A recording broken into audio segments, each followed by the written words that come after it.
अपने शरीर, मन और बुद्धि का बल बढ़ाओ, क्योंकि इस दुनिया में कमजोरों की कीमत नहीं होती। और इसी बल को बढ़ाने के लिए एक अनोखा रहस्य गौतम बुद्ध ने बताया था। वह रहस्य हम आज के कहानी के माध्यम से जानेंगे। तो बिना देर किए चलिए उन कहानियों की शुरुआत करते हैं। पहली कहानी, शरीर में बल बढ़ाने की विद्या। दोस्तों, इस दुनिया में ताकतवर को ही नियति की यहाँ जगह मिलती है, कमजोरों की यहाँ कोई जगह नहीं। ये बात आपने सुनी ही होगी और इस बात से आप भली भांति परिचित भी होंगे। इस बात में कोई शक नहीं कि पुराने जमाने में जो लोग हुआ करते थे वह आज के जमाने की इंसानों से कहीं ज्यादा ताकतवर थे। और ऐसा इसलिए है क्योंकि वे लोग जिंदा रहने के लिए खाना खाते थे और आजकल के लोग सिर्फ जीभ के स्वाद के लिए खाना खाते। आप एक और तथ्य से वाकिफ होंगे कि एक रोटी से 10 गुना ज्यादा ताकत आटे में होती है, आटे से 10 गुना अधिक ताकत दूध में होती है और दूध से 8 गुना अधिक ताकतवर मांस आहार होता है और मांस आहार से 10 गुना ज्यादा ताकतवर घी होता है। लेकिन यदि आप आज के समय पर देखेंगे, यदि किसी व्यक्ति को घी खाने के लिए दिया जाए तो वो ज्यादा से ज्यादा 1 चम्मच ही उसका सेवन कर सकता है, उसके ऊपर वो नहीं खा पाएगा। लेकिन यदि हम पुराने जमाने के इंसानों की बात करें तो उस समय पर घी उनका सर्वश्रेष्ठ भोजन होता था। आपने महाराणा प्रताप के बारे में तो सुना ही होगा। वो जितना वजन लेकर युद्ध भूमि पर लड़ते थे उतना वजन तो आज के 4 आदमी भी उठा नहीं पाएंगे। इसीलिए कहा जाता है कि तब के जमाने के लोग सचमुच जीवन जीते थे और आज के लोग तो केवल जबरदस्ती इस जीवन को जी रहे हैं। बहुत समय पहले की बात है, एक छोटा सा राज्य था। उस राज्य का राजा बहुत दयालु था और वहां की सेना भी बहुत पराक्रमी थी। उससे न में एक ऐसा व्यक्ति भी था जो अत्यधिक पराक्रम था और वह उस राज्य का सर्वश्रेष्ठ योद्धा था। वो इतना ताकतवर था कि एक साथ वो 50 लोगों को भी परास्त कर सकता था और राजा उसके इस पराक्रम से हमेशा बहुत खुश रहते थे। जब भी उससे कोई युद्ध करने जाता तो वो पहले 100 बार सोचा करता कि क्या उसे युद्ध करना आसान है, क्या उसे हराना आसान है। हर कोई जानता था कि वो बहुत शूरवीर है, बहुत ताकतवर है, इसलिए उसे हराना लगभग असंभव था। अपने राजा के लिए हमेशा तत्पर रहता, अपने राज्य के राजा के लिए, अपनी प्रजा के लिए जो कुछ उसे अच्छा होता वह उसे अवश्य करता।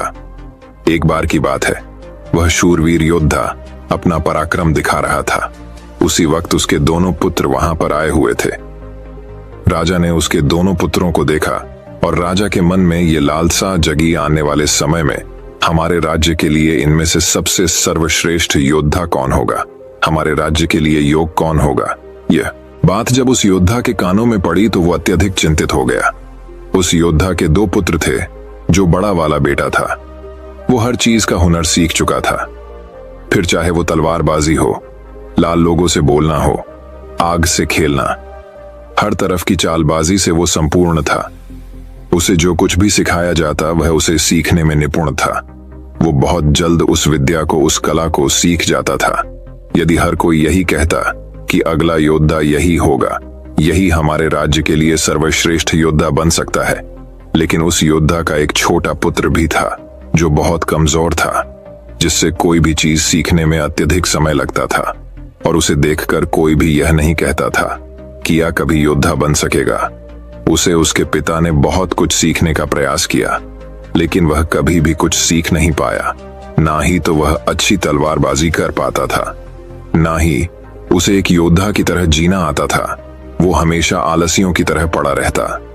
जब भी वो योद्धा अपने दोनों पुत्रों को एक साथ देखता तो उसे बहुत चिंता होती, उसे बहुत तकलीफ होती, क्योंकि वह अपने दोनों पुत्रों को एक समान बनाना चाहता था।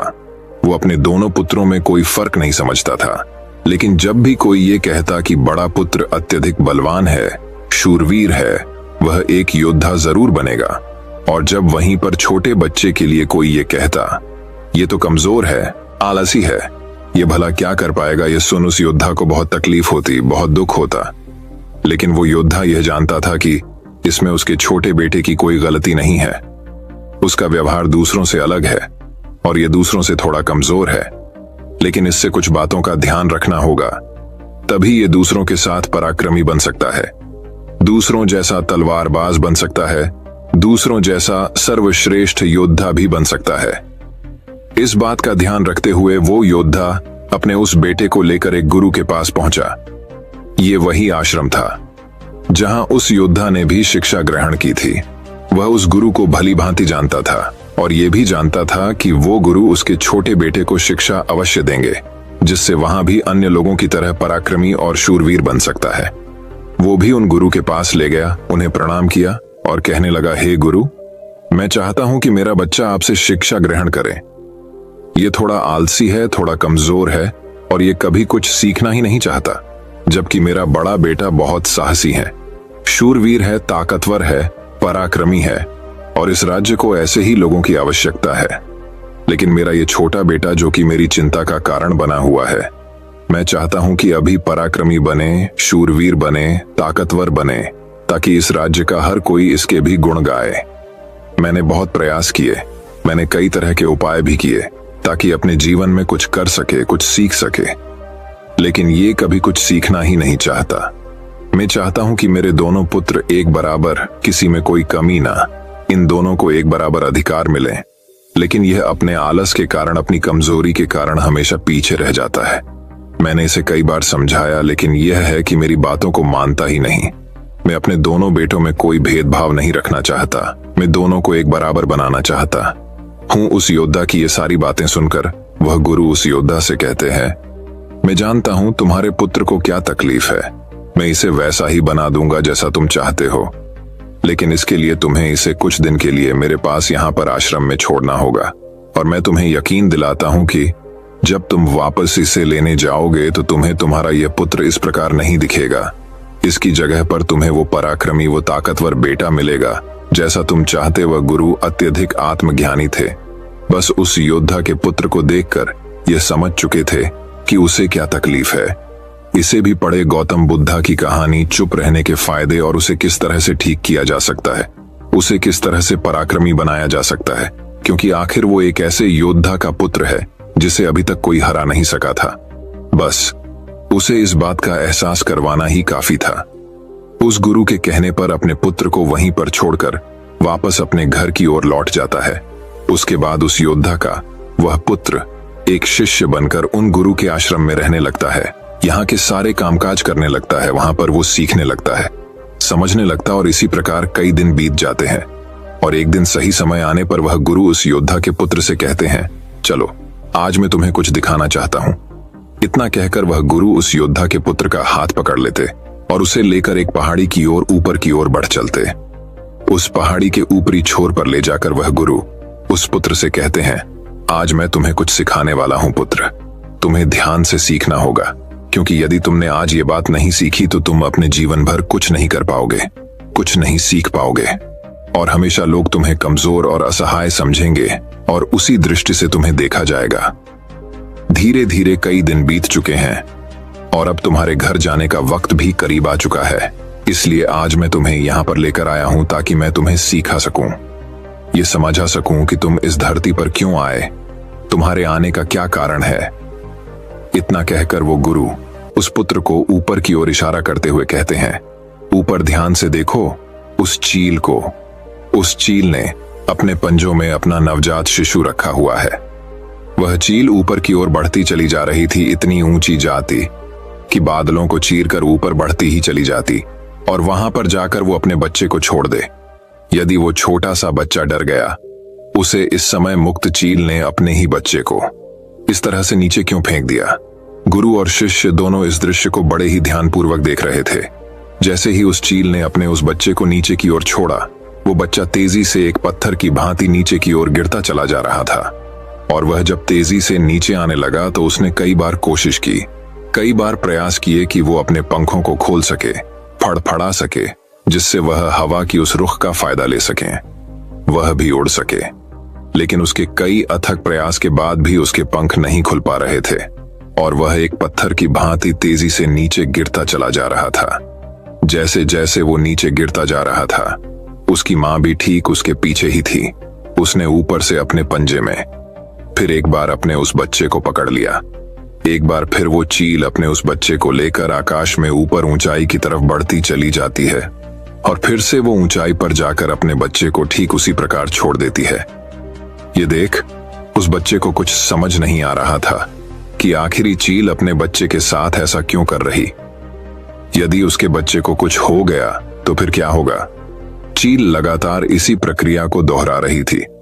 गुरु अपने उस शिष्य का हाथ पकड़ते हुए बस पेड़ की ओर आगे बढ़े जहां पर वह चील रहा करती थी, और उस जगह को दिखाते हुए वह गुरु उस पुत्र से कहते हैं कि इस जगह को ध्यान से देख लो।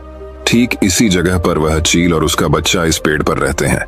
तुमने एक बात और गौर की, इस पेड़ पर तुम्हें अनेकों फूल देखने को मिल रहे होंगे, लेकिन जहां पर ये चील और इसका बच्चा रहता है वहां पर तुम्हें एक भी फूल नजर नहीं आएंगे, क्योंकि फूल बड़े ही कोमल होते। और वह चील चाहती तो इन फूलों को अपने साथ जहां पर रहती है उसे रख सकती थी, लेकिन वह जानती है कि फूलों में रहकर उसका बच्चा एक पक्षी बनेगा, लेकिन जब वह कांटों वाले घोंसले में रहेगा तभी एक चील बन पाएगा। और एक चील के बच्चे को हर तरह की यातनाएं बचपन से ही सहनी पड़ती हैं, ताकि वन्य पक्षियों की तरह कोमल न बने, क्योंकि वह एक चील का पुत्र है और उसे चील की तरह अपना जीवन व्यतीत करना है। यदि वो बाकी पक्षियों की तरह बनेगा तो उसमें चील वाले वो स्वभाव नहीं होंगे और ना ही उसे कोई चील का पुत्र कह सकेगा। ठीक इसी प्रकार तुम भी एक शूरवीर योद्धा के पुत्र हो। यदि तुम चाहो तो अन्य लोगों की तरह अपना जीवन व्यतीत कर सकते हो, तुम फूलों का आनंद ले सकते हैं, लेकिन तुम एक योद्धा के पुत्र हो, इसलिए तुम्हें भी कांटों की राहों पर चलना ही होगा। इन कांटों की राह पर चलकर ही तुम अपने आप को मजबूत बना पाओगे, अपने आप को शूरवीर और पराक्रमी बना सकोगे। ठीक वैसा ही ये चील भी कर रही है। वह भी अपने पुत्र को पराक्रमी और शूरवीर बना रही है। वो अपने बच्चे को उड़ान भरना सिखा रही है। वह बार बार जाकर अपने बच्चे को इसीलिए नीचे पटक रही है ताकि उसका बच्चा खुद ब खुद उड़ान भरना सीख ले। जब भी चील किसी को जन्म देती है तो हर बार उसे वही सिखाना चाहती है जो उसने सीखा है। वह एक चील होने का उसे एहसास कराना चाहती है, किंतु यदि वही पुत्र किसी और पक्षी के घर पर जन्म लेता तो उसे इस तरह की यातनाएं न सहनी पड़ती, उसे इस तरह से किसी भी क्रिया से न गुजरना पड़ता। वह फूलों के घोंसले में रह सकता था, वह फूलों में पैदा होता और फूलों में ही खत्म हो जाता। लेकिन चील के बच्चे का एक नियम होता है, एक नियति होती है कि नियति उसे तभी जिंदा रखेगी जब वो पराक्रमी होगा, शूरवीर होगा, और उसे वो सारे हुनर, वो सारे पराक्रम सीखने ही होंगे। ठीक उसी प्रकार तुम भी एक शूरवीर योद्धा के पुत्र, एक पराक्रमी योद्धा के पुत्र, इसलिए तुम्हें भी वह हुनर सीखना ही पड़ेगा। अन्यथा अन्य पक्षियों की तरह तुम भी अपने जीवन में कुछ नहीं कर पाओगे। तुम भी एक दिन फूलों में जीकर फूलों में ही मर जाओगे। ये सब देखकर वो पुत्र उन गुरु के चरणों में गिर पड़ा, उन्हें प्रणाम की और कहने लगा, हे गुरुदेव, मुझे अपनी गलती का एहसास हो चुका है। मुझे यह पता चल चुका है कि मैं एक शूरवीर योद्धा का पुत्र हूं और मुझे अपना जीवन इसी तरह से जीना है। मुझे इस हुनर को सीखना ही होगा। दोस्तों, मैं उम्मीद करता हूं कि यह कहानी सुनने से आपके जीवन में अच्छे बदलाव आए होंगे। आपको इस वीडियो से क्या सीखने मिला, ये कमेंट करके जरूर बताइए, और अपने परिवार, दोस्तों या आपके करीबी इंसान के साथ ये कहानी शेयर करके उन्हें भी इस ज्ञान से परिचित करवाएं।